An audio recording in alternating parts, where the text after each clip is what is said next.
ins and outs of shipping after crowdfunding, and review strategies that can help you save money and provide a better experience for your backers. Before we begin, a few reminders. First, you can ask questions at any time during the presentation by typing them in the question box at the bottom of your screen. We'll do our best to get to them in the moment, but if we can't, we'll address them during the Q&A session at the end. Second, if you experience audio issues at any point during the webinar, try logging out and logging back in. That usually fixes the issue. In addition, we are recording this webinar and we'll send the recording to all of you later this week. I also want to talk briefly about why we're here today.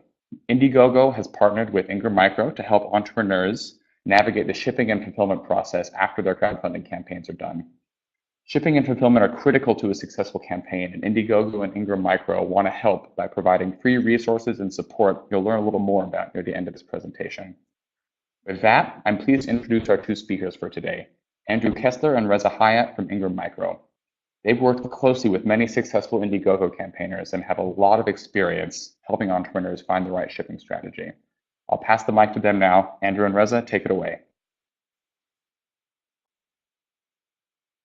Thank you, Martin, for making the introduction. I'm Reza Hayat, my colleague Andrew Kessler.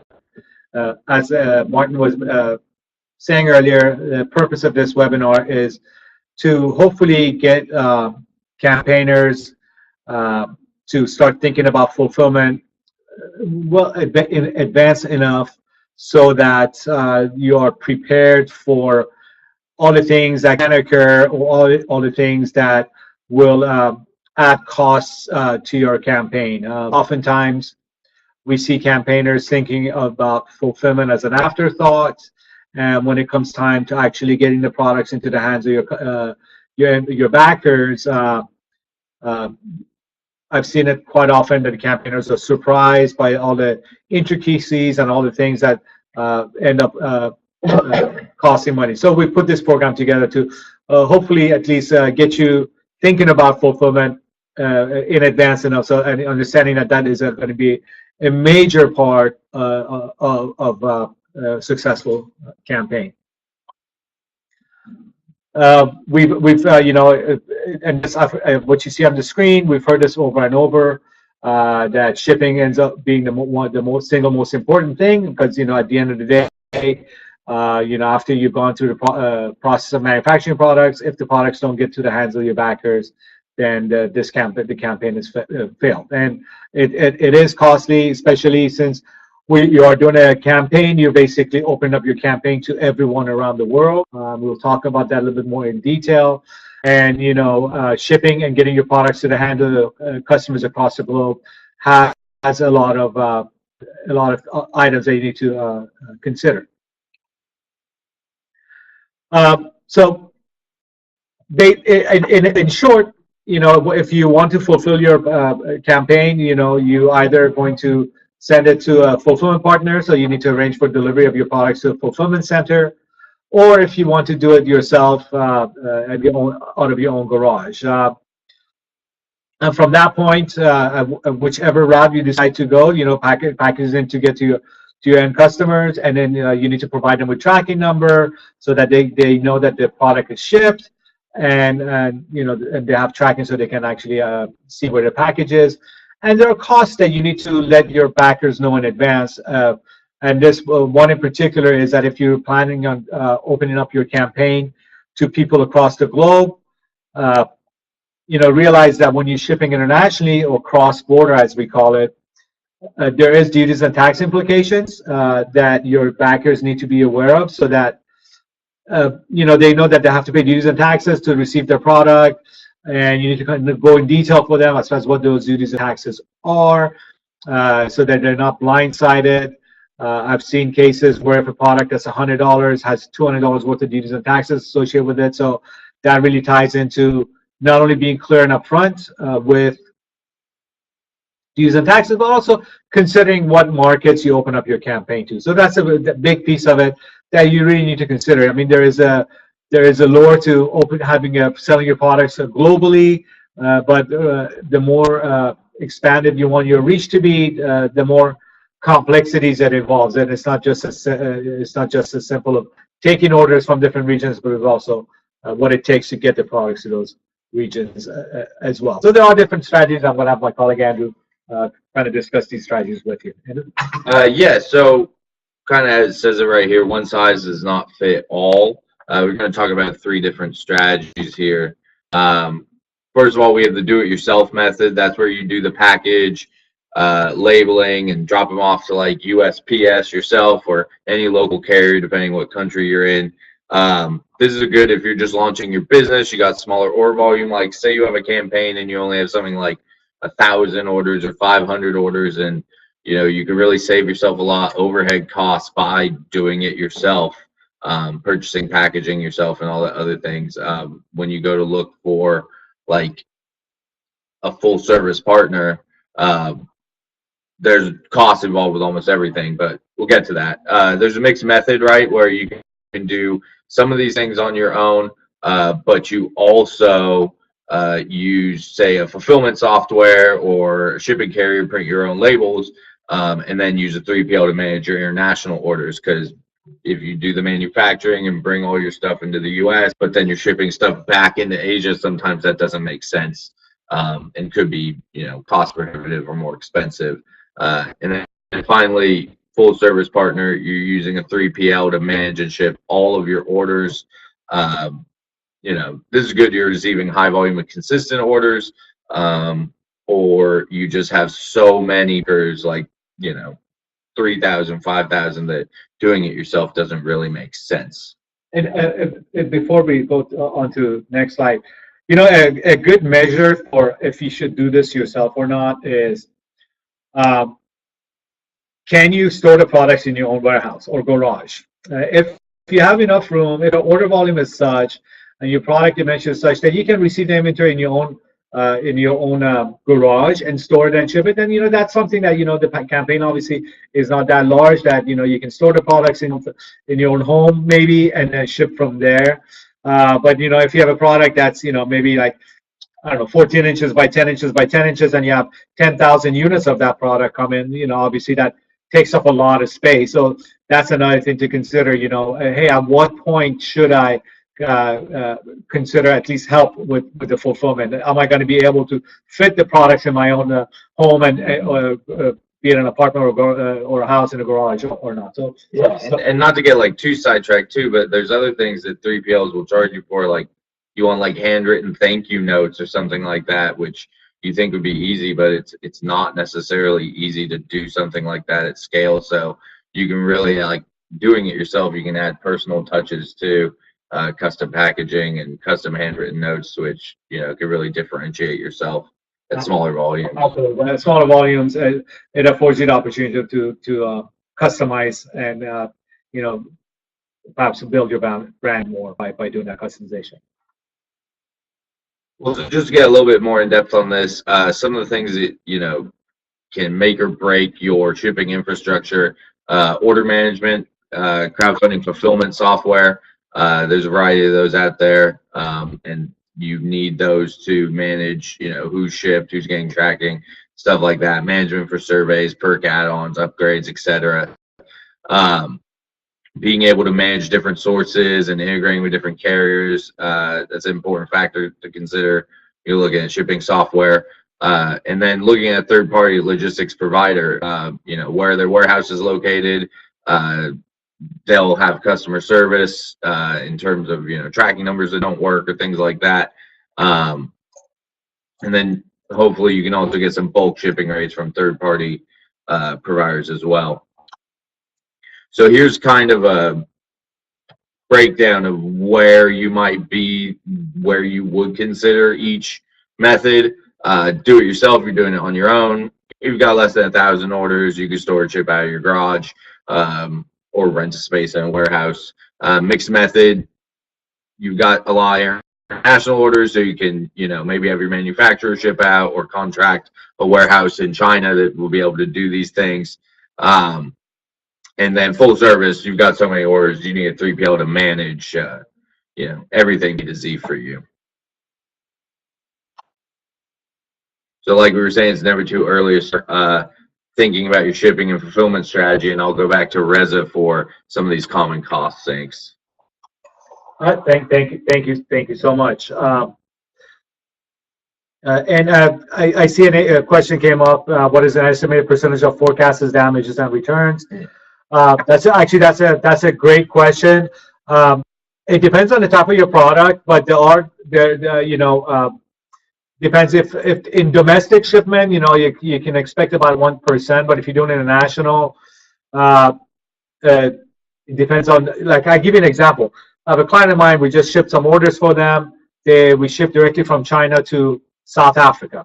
Not the best country to open up your campaign to, just because of if you're shipping cross-border to South Africa, their customs seems to be a void. So if you're shipping internationally, the damages are going to be higher. It depends on the type of your product, but there is going to be damages. So, and Amy, great question. That kind of gives me a segue to, you know, uh, what are some of the, if you have 1,000 backers, if you've sold 1,000 units, assume that you have to send over, you have to manufacture, 1,050 to 1,100 units because of all the areas where damage and loss can occur. So if you sold 1,000 units, assume that you have to manufacture more than 1,000 units. Okay, so I mean, that's just, it's called shrinkage, and shrinkage can happen in a lot of different areas. It can happen, manufacturer doesn't ship exact units while the product comes to the facility or coming to your home.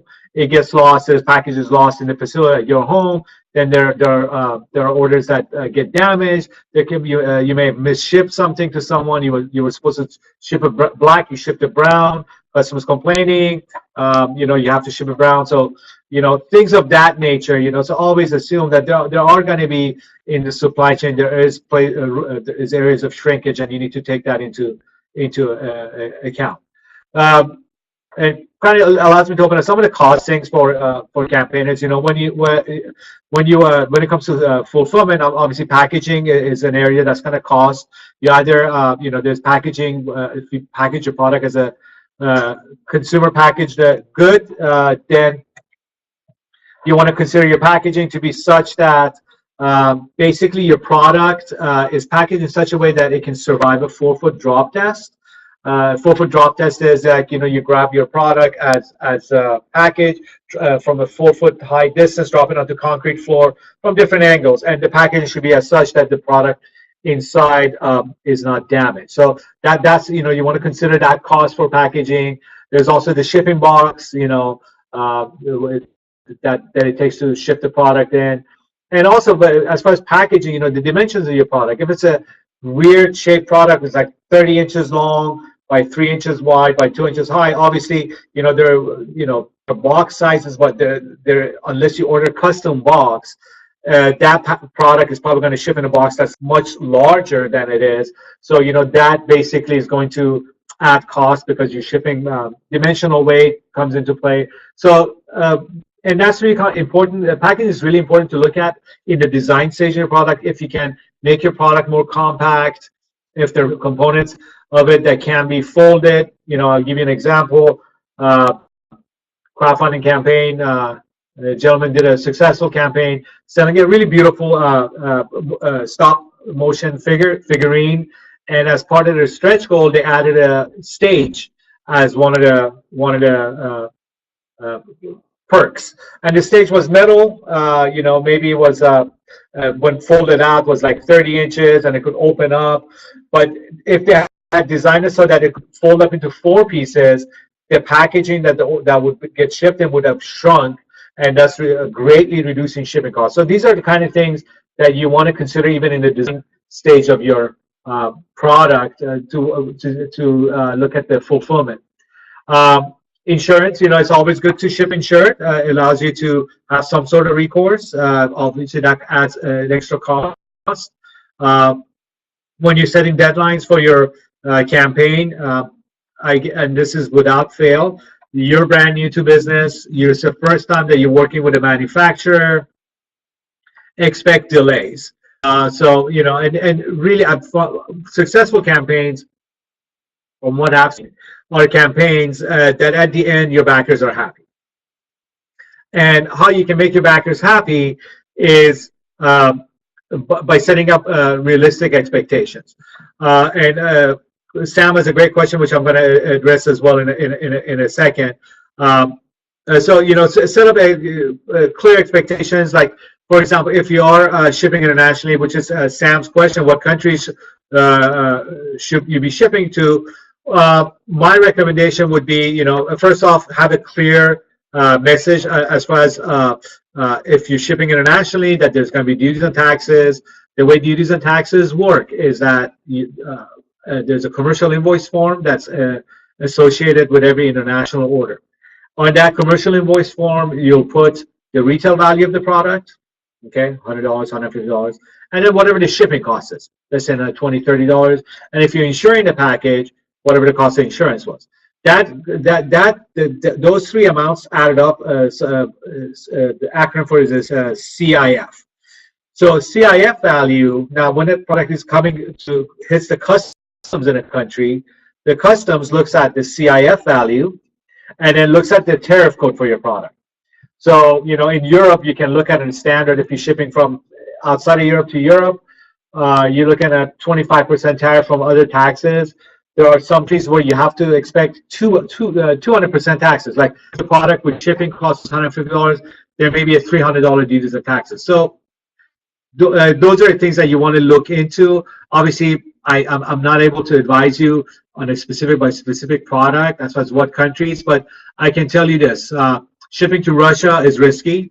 Countries in Africa is risky, what we're seeing. And no offense if you're from those countries. No worries. We don't mean anything. It's just that the customs, like for example in Russia, Russian customs puts every package that comes cross-border through the extreme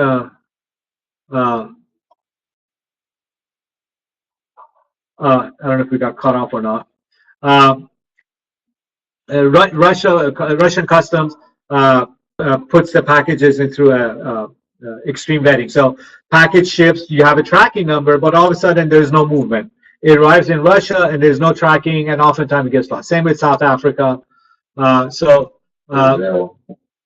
right, so that's basically some of the things that are important. So you know, look at those items.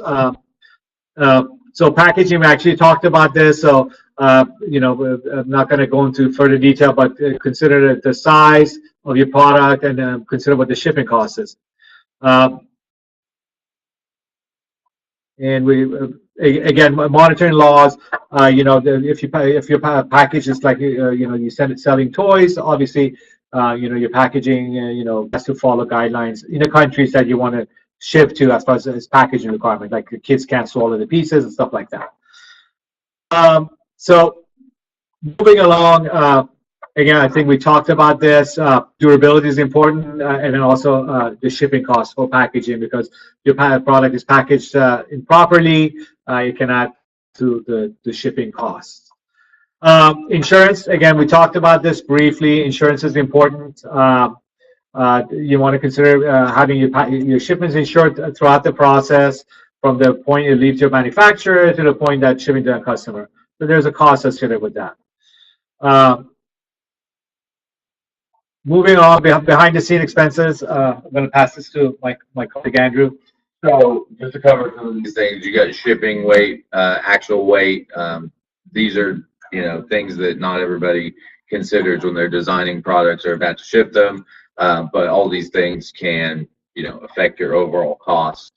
So shipping weight, actual weight, number of orders, international shipments, and then even considering, you know, how many refusals, returns you'll have, plus, you know, freight. As you can see here, this little factoid, using ocean versus air, your air freight is way more expensive, and in some cases can't accept hazardous materials like batteries.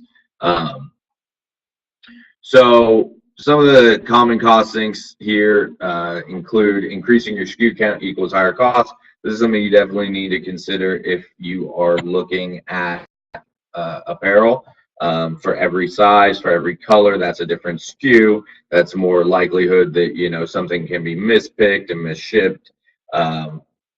Especially, you know, often I mean, like people as a stretch goal, you know, they have a really cool product. It's a camera. Let's use that as an example. It's a camera, But as a stretch goal, all of a sudden you add a T-shirt that comes in 7 different sizes, 2 different colors. So now all of a sudden you're working with a new manufacturer, and you're adding areas of points of failure. Unnecessary. Yeah. So as much as you can, reduce your SKU count. It makes it a lot easier. Makes your dealing with the manufacturer easier. Reduces your manufacturing costs. It makes everything a lot easier. The less SKUs you have. As far as the batteries, yeah, batteries too. I mean, batteries limits the number of carriers you can use. For the most part, you can't use postal consolidators when you're shipping a product with batteries. Any sort of lithium ion and postal consolidators, or just postal services in general, happen to be the most cost efficient way to ship things. I've talked to people who claim that they're using like certain things like China Post, for example, to ship some batteries, but it's clearly stated on the China Post website that that's not allowed. So some of these Chinese manufacturers try to skirt regulations, but personally, if a lithium ion battery went off and an airplane went down, would you want to be the reason that happened? You just have to consider that when you are going to have batteries, you're going to be shipping by ground, and then that's just going to involve ocean freight, longer time frames to get your stuff into the US or other countries, or just paying a premium in general if someone like DHL or FedEx is going to ship for you. And then finally on this slide, custom packaging versus standard packaging. Custom packaging is just going to increase the cost of your fulfillment. There's warehouse labor associated with, special kitting and things like that you need to do. And as Reza mentioned, dimensional weight, which we're going to bring up a tool later that can help you with that. Dimensional weight can greatly impact the shipping cost, because your premium carriers are going to go with whatever's higher, your dimensional weight or your actual weight. They're going to get the money out of you. So this is everyone's favorite slide, but it's one of the hardest ones to talk about.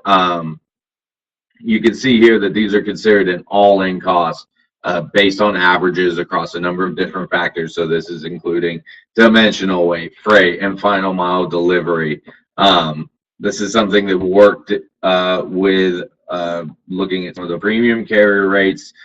We also have to consider that 20% of your items are going to the EU, 20% rest of the world, which is over 260 countries, 10% Australia, 10% Canada. This also considers that you would be shipping batteries. So like I said, these are definitely premium carriers, and then we're also considering ocean freight in the mix. So take these with a grain of salt, but this is something that you would need to consider, that if you have an under 1 pound item, shipping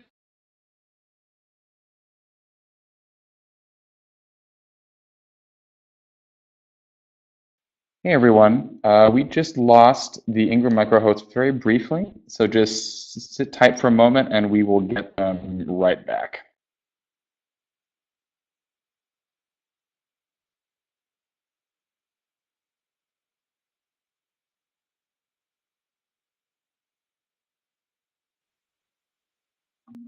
Sorry about that, folks. I think we're back. It's raining here in the Bay Area, so it's probably affecting our internet. But all right, just to get back into this real fast to tie this up, you're looking at shipping stuff that's under a pound. Your international shipping could be $15 to $20 a unit. Like I said, this is kind of an all-in cost. So the heavier your product gets, you're looking at 35 to $50 when you're shipping a 5 pound to a 10 pound item. It's just going to be very expensive. So when the heavier your item is, the more you need to consider using multiple perhaps providers, or getting it closer to the end customer before you end up using a shipping carrier. The heavier and the bulkier it is. I've talked to a campaigner that had a product that didn't weigh that much, but it was a big product at 33 inches, by 33 inches by 18 inches by 22 inches. And really, I mean, for that shipment, they want to ship to places like Hawaii and Australia, because those are the primary markets, and $150 to $200 shipping costs. So It is expensive. And then on the topic of it, not to uh, beat this up too much, but on topic of batteries, battery regulations are all over the board. So if you have a product with battery, you really need to understand what it takes to ship it. Some countries won't even allow you to ship products with lithium-ion batteries. Some carriers don't allow you to ship products with lithium-ion battery. The whole thing started, just to give you guys a little story, so we're not boring you. The whole thing started. I don't know if you guys remember hoverboards. When they came out, they were pretty hot and they started exploding. So carriers started taking notice. I mean, I think ocean containers caught on fire. There were carrier planes actually went down. Not sure if it was because of the hoverboard, but it was a battery explosion. On top of that, if you guys remember a couple of years ago, the Samsung phones started exploding, and that Samsung is a gold standard when it comes to battery. So when something like that starts happening, it really carriers took notice. So number one thing, know that there's regulation. Number two, know that there is going to be regulations change on a yearly basis.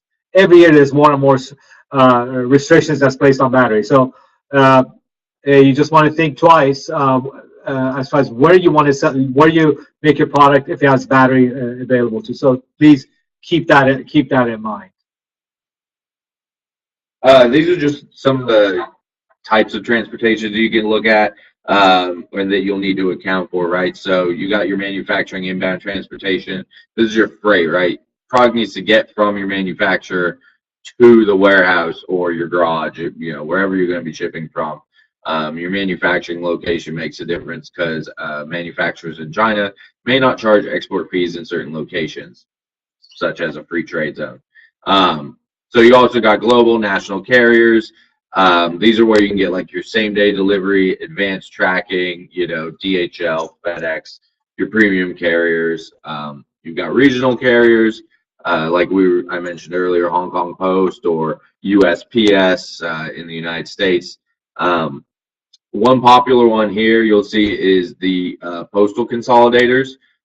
These services combine pass from different shipping providers. So just to kind of give you an overview of what postal consolidator does, they basically compile packages that are going to like the same zip code, and then when they get like a full truck, plane, then they actually transport there, and they let the postal carrier for the region, take it the end step. So they're normally fairly inexpensive if you don't have batteries. If you've got small products, like these are definitely the way to go in most cases to save some costs. So basically, just to summarize everything we just talked about, the best way to prepare is to plan early for your best and worst case scenario. Go ahead and consider that your package is going to be very expensive to ship, and then if you come in under, that's just more margin that you can take into account for selling your products. So now we'll move on to get more in depth on international shipping, and that's Rez's thing to talk about. So I'll let him take it back over. Thanks, Andrew. I think hopefully you guys will find this beneficial, because this is really important when you launch a campaign. I think there was a question earlier regarding if you can select what countries your campaigns are open to, and I believe that Indiegogo, it does allow you to be selected as where you open up your campaign to. So as far as international shipping, again, if you are shipping internationally, limit the countries that you make it available to. Countries that I've seen issues with, again, I mentioned earlier, and again, this is just from experience, as because the customs are difficult. Countries in Africa, Middle East, I've seen issues. South America, Russia, those are the regions where I've seen issues. And in reality, and in all honesty, when you launch a campaign, you'll see that 60% of your campaign backers are going to come from US. You're going to have about 25% is going to come from Europe. You're going to have about 5 to 10% is going to come from Canada. You're going to have 5% maybe coming from Australia, and then the rest of it is going to be from around the world.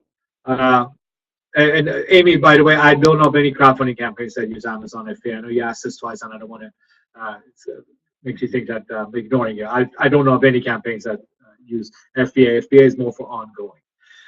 So going back to international shipping. So when if you are planning on shipping internationally, you want to, on your campaign, you want to clearly state that, hey, there's going to be duties and taxes. One thing that you don't want your customers to be surprised with is that, let's say they paid $100 for the product, and they get typically how it works is that they're going to get an email from the customs or post office that, hey, your product has arrived. Go click on this website to go pay your duties and taxes, and this is how much you owe. Or they get a notification in mail. Depends on the country and the region. So, but typically that's how it works. So now, let's say if they paid $100 for their product, and then all of a sudden they're paying duties on taxes on $125, they're going to be surprised. So you want to make sure that they understand that, hey, duties and taxes are based on the retail value of the product, which is what you tell us the retail value of the product is. I think, Eddie, this is going to answer your question. It's based on a retail value. So you say, hey, this is the retail value of my product. And it's also based on the total shipping cost that gets added on top of the retail and insurance cost. So let's say if the retail value of your product is $100, then this is how much you're selling the product for. $25 to ship it, and you paid another $3. So that's $128 total. That's what the duties and taxes is going to be based on $128. So you want to make sure your backers understand that duties and taxes, this is how duties and taxes are calculated. And it varies from country to country as far as what the duties and taxes are product to product. I think a good resource is customsdutyfree.com is a website that you can go to. It's again customsdutyfree.com that you can go to and kind of like plug in your tariff code and the retail value and things like that and say, yeah, you're going to need a lot of information for that website too. So it really actually also helps give you an idea of what you need to know. Yeah. So understand that there's higher risks with international shipments. If packages are going to get stuck in customs, so there's going to be some time for non-visibility, and then, as I mentioned earlier, some customs are not as countries' customs are not as efficient as other countries. Moving along, I think I clicked forward. So customs, duties, and taxes, and then value-added taxes. These are things that there's going to be duties and taxes and value-added taxes that gets tagged on. For Europe, minimum 25% plus. I think there's another 6 or 7% based on the product. So it does cost money, especially if you have sold a $1,000 product, you ship it into Europe, $300-400 in taxes. If your customer is not prepared for it, what's going to happen is they're going to refuse the package. Now you have to go through refunding them, then paying to get the product back to you, hoping it doesn't get lost. I mean, there's a lot of things that if you're not clear in your campaign, that you're going to have to put up with. So moving forward, international shipping, again, going back to shipping weight versus dimensional weight. Your product is bulky, takes a lot of space. There's going to be, dimensional weight, so it's going to be expensive. Restrictions on batteries, like I think Italy, if you market product as having a battery set, customs in Italy won't let it come to the country. So, again, we can't say enough. If your product has batteries, familiarize yourself with it. And then the last mile delivery to the residents, different carriers can do last mile delivery. You want to think about refusals and returns. If a package is refused by the end customer, typically because of these taxes, understand that there's a cost for you to get it back. So all of those things are things that you need to consider. So that's it's the risk for international shipping. Again, we talked about it, for product getting stuck in customs, getting the product for returns and refusals, getting the product back. There are territories that are challenging to ship to, which we talked about. Package loss is higher, damages and theft. So a lot of things to consider, and this is not to discourage you from running a campaign is actually to help you run a successful campaign. Is that if you limit your international market, you may lose a few orders, but you're saving yourself a ton of heartache and cost. So it's customers too. Yeah. I mean, you can have a few people in South America that want to buy your product, but they're going to be much more upset and blowing up your campaign a lot more when packages take 2 months to get to them, right? So it's something to consider. You want to talk about life after crowdfunding now. So your back order fulfillment, that's what your first focus is on. You get a large enough number of back orders to do a bulk order with a manufacturer, and you're saving costs by manufacturing at scale. However, then you have to move on to the next component there, where you got to do ongoing fulfillment, where you're probably going to have smaller purchase orders of your products. You're going to have to start paying for storage costs, and you're going to have to manage where your stock is based on where your customers are. Most startups can't really afford like a European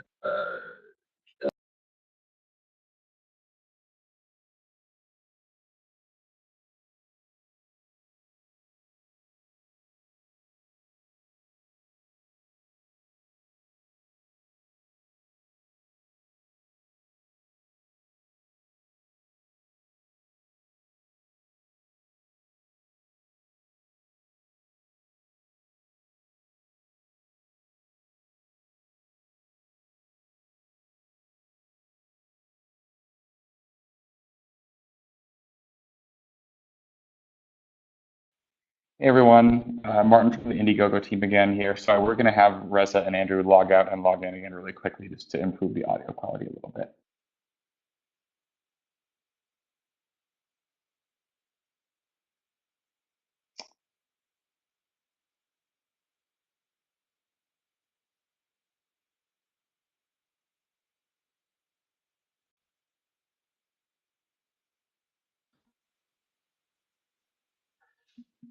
Hey guys, can we get a thumbs up if the audio is good? Thumbs up. Thumbs up. Good. Is audio good? Okay, good. Awesome. Just put a bow on this. Everything we've talked about really has been about back order fulfillment. You do need to consider that your ongoing costs are going to be much higher. You're not going to be able to produce 10,000 units at once, and there's just very different things that you have to consider when you're moving ongoing fulfillment after your back order fulfillment. And I think as far as ongoing fulfillment goes, with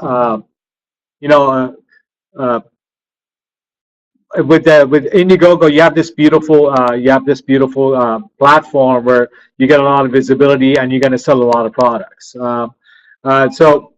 But realize that if after you get a lot of orders from the crowdfunding campaign, consider that if you want to go into ongoing fulfillment after you want to sell your product, that your volumes are most likely not going to be the same as what you experienced with Indiegogo. If you sold that, like let's say if you sold 1,000 units throughout your campaign, then I think it's unless you are going to spend a ton of money on marketing and driving traffic to your website afterwards for continuing to generate demand for your product, unless you're going to do that, then expect a considerable drop into the demand for your product, and then that's something that you can organically build up. And the reason I'm bringing this up is that when it comes to ongoing fulfillment, consider perhaps it would be best after you complete your fulfillment that for ongoing fulfillment you manage yourself until you drive enough demand for your product that it warrants going outsourcing. And the reason I'm bringing this up is that if you try to use a third-party partner for ongoing fulfillment, there's costs associated with it. And at this point in your business, I think you need to be laser focused on customer experience, and fulfilling it yourself allows you to do what Andrew was saying: handwritten notes, special packaging, a special tissue paper, and things of that nature that really presents the order really well, and it allows you to build momentum. So that's one of the things to consider. I think it would be my recommendation. If I was running a campaign, that's what I would be doing. But every campaign is different, so it's just my two sides. As they say, free advice is worth exactly that, free. So take it for what it's worth. Yeah, so your crowdfunding campaign may surprise you. Reza was familiar with Be Inventive's story. They had a campaign that was quite a large success. They raised over $12 million with the Flow Hive campaign, and instantly had customers around the world. And of course, they also had a large, bulky product.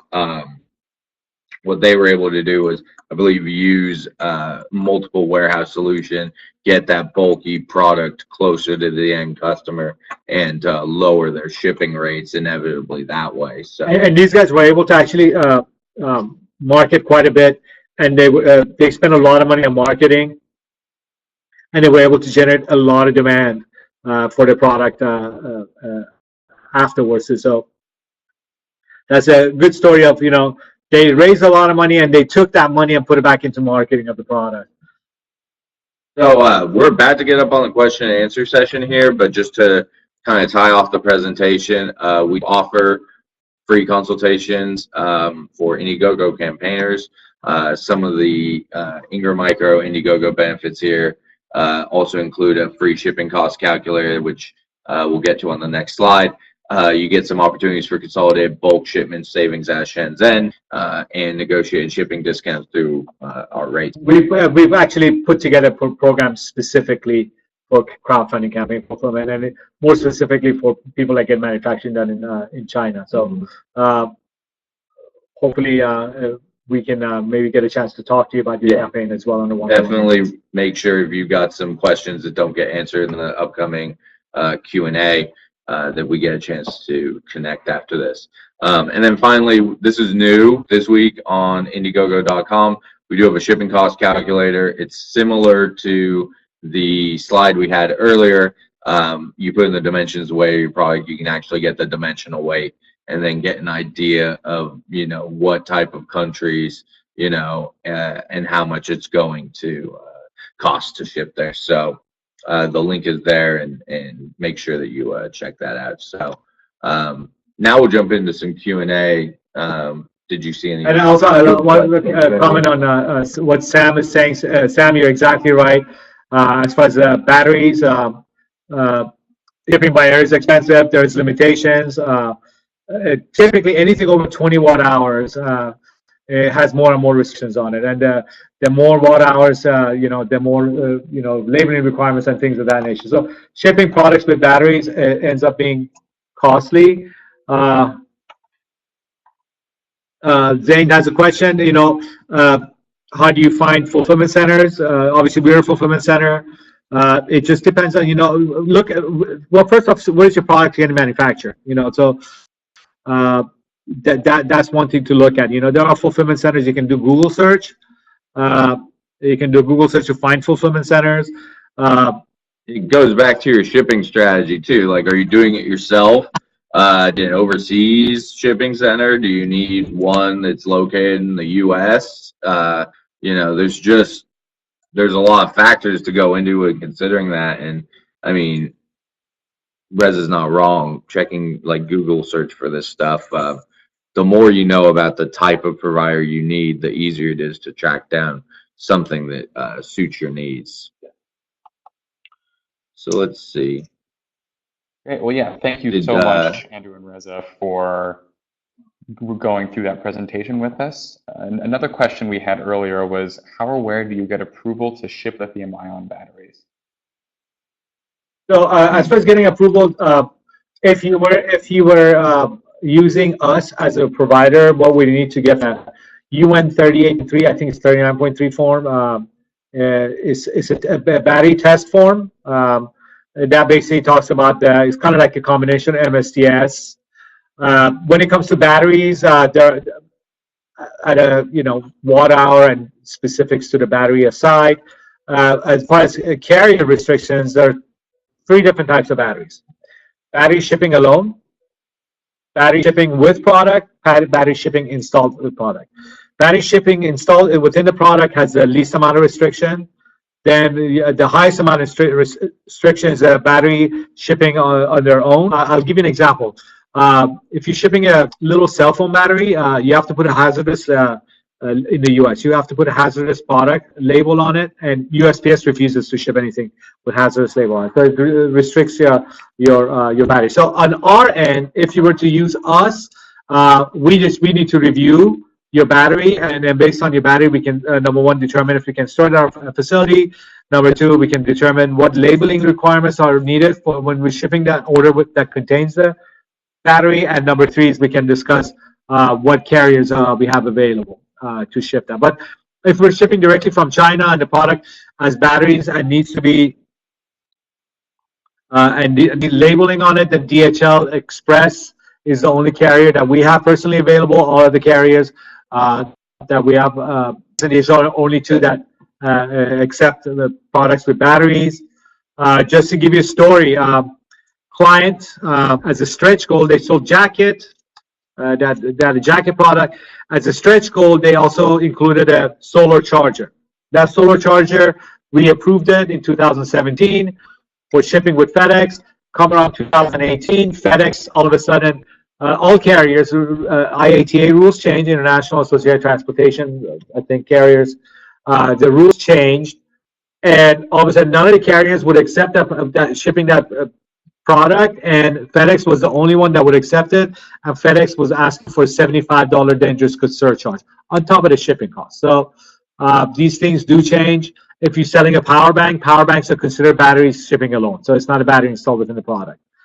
So that's what carriers are concerned. It's a very hard thing to ship. Yeah, those are difficult. So batteries are you need to go a lot of consideration. There's another customer we're talking to.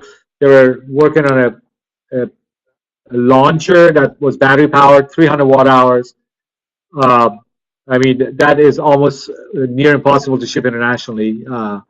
Yeah, one of the things to consider is that if you have something that's very, difficult to ship, everyone looks to manufacturing because it's less expensive. In that case, your large market is going to be the US, and it might make sense to manufacture in the US, and then you can ship. Most of these things can ship ground, power banks and the like, and then just don't sell it internationally as well. That's a couple ways to deal with it. Now, there was one thing earlier, the question about the Amazon FBA. I didn't want to interrupt at the time, but I have actually heard of people trying to use it in the sense that FBA would do crowdfunding fulfillment and then do the ongoing stuff. But, there's just some things to consider. Where are you at, right? Like Amazon is a full service warehousing provider, but you don't get to dictate the rules with them, right? Like they are going to determine where what state you store your product in, what warehouses they're going to send to. There's going to be certain ways that you have to ship to them. Of course, post campaign you can sell on their website, which is awesome. But to be able to offer 2-day shipping and some of these other things and long-term storage can become an issue. And, full disclosure, they're a direct competitor to us. So I'm not trying to badmouth them, but I do want to just put it out there that consider where you're at in the, infancy of your business and decide if giving up that much autonomy is a good idea. Great, thank you.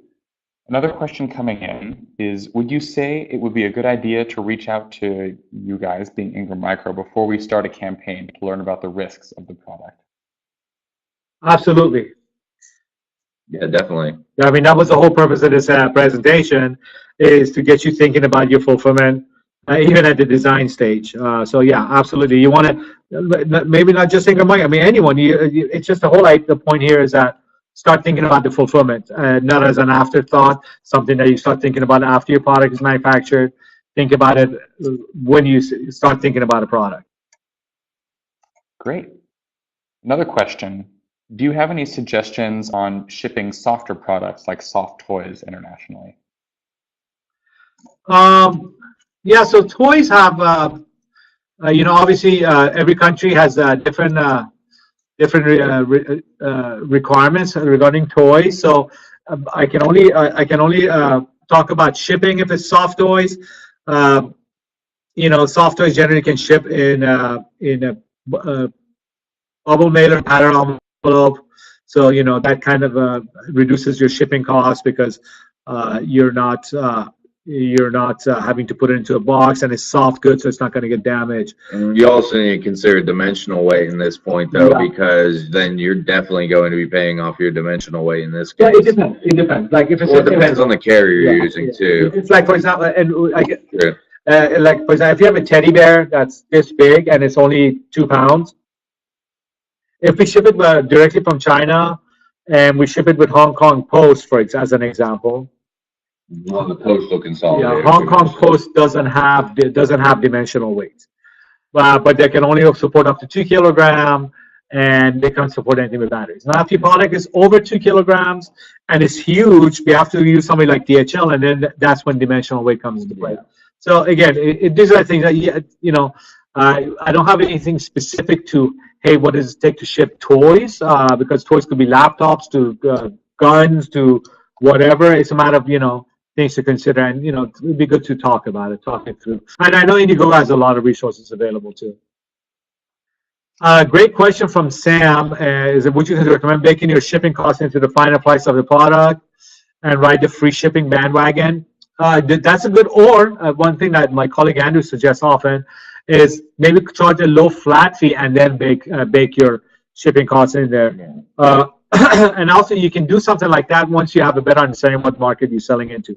So if you limit your market, I'm only selling into US, then you can get a good handle on what the shipping cost is, and then you can do something like that. But if you're going to sell it all over the world and you want to sell in anywhere, any country in the world, then that's going to be kind of tough because the shipping cost is going to vary widely. I see a question from Sam.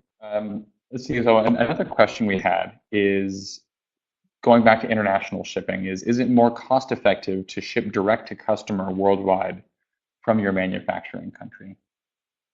Again, it's a question. It's not a yes or no answer. It depends on the product. I mean, it's really everything that we talked about in our webinar today can affect that. So, if you have a product that's 1 pound and it's tiny, you're better off shipping it directly. If you have a product that's 20 pounds, then you might want to consider getting your product closer to the end customers. Do something like a consolidated, which is what we offer. So it depends. You could even say, like, where's it going, right? Is it going to Taiwan? Yeah, from China, that's less expensive than bringing your stuff into the U.S. and shipping it back to Taiwan. But consider that it's going to cost more money to ship it internationally than.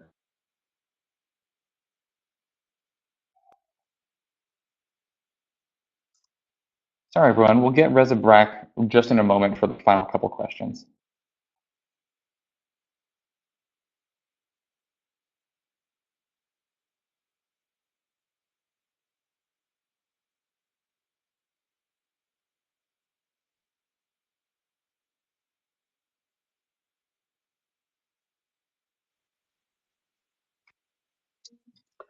Hi, sorry, folks. Can we get a thumbs up that you can hear us? We keep getting disconnected. Okay, great. Thank you. Let's get one more good question that we won't get disconnected in the middle of it.